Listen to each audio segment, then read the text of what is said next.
dumalo sa ating pagdinig. Hindi nila dininig ang pulso ng bayan. Paano tayo uusad kung mismo mga dapat magpaliwanag ay nagtatago sa dilim?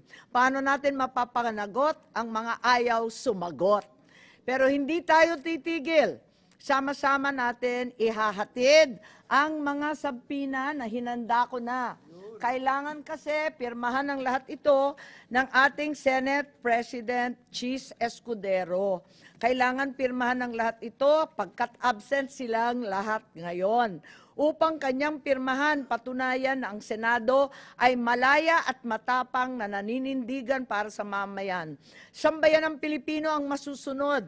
Tayong mga lingkod bayan mula barangay hanggang Malacanang ay pawang tagapagsilbi lamang, tagapakinig na sa daing, tagasagot sa mga tanong.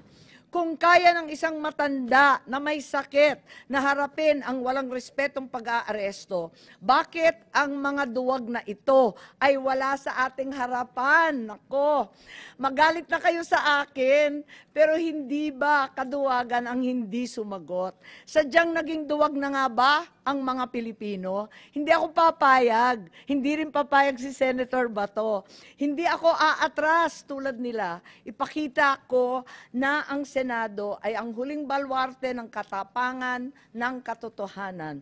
Kung ang sigaw ng sambayanan sa ICC para kay PRRD ay bring him home, ang sigaw ko sa Executive Secretary Bersamin para sa mga pinoprotektahan niya, bring them here.